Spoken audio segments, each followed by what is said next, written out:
The other thing that you could do to be proactive is set up a living trust. So if you've worked with us to set up your LLC, we can also set up a living trust in your state for $500. Super cheap, super economical. There's nobody else. I guarantee you there's nobody else out there doing it for this price and doing it the right way. So if you do want to set up a living trust, and it'll have a pour-in will. So what that means is the trust doesn't own the LLC. Okay, this is a living trust. It could be revocable or irrevocable. You do you. With a pour-in will, when you pass away, God forbid something happens to you, the equity that you own in the LLC gets rolled into the trust. So while you're alive, they're separate. You get the creditor protection and all the benefits of an LLC. Upon your passing, it skips probate because it's going to get rolled into the trust and then flow to your heirs with no probate. So you get the probate protection. So, with this strategy where you have a living trust with the pour-in will and you have the LLC, you're going to get like 80% of the same benefit that you would from an asset protection trust. Now, an asset protection trust, after it's seasoned in for 2 years, is going to be much more ironclad. It's going to be very difficult for anybody to ever take your assets or do anything. The LLC,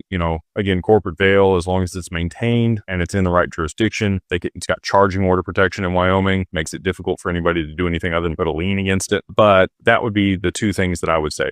You set up the living will, make sure that you have that structured for you and your family. And I know you have other assets. You probably got a house, you probably got cars, family heirlooms, gold and silver. All of that stuff fits perfect into a living trust. A pour-in will take your assets that you have and anything else that wasn't a part of the trust at the time, it all gets rolled in. So that's why we put that together. So if either one of those things, working with Digital Wealth Partners or setting up the trust is something you're interested in, if it's, working with Digital Wealth Partners, you just go to digitalwealthpartners.net, fill out the contact us form. We'd love to work with you there. And then if it is on the other side and you want the living trust set up, and we can do those even without the LLC for crypto, if you want to, for $500, because again, doesn't have anything to do with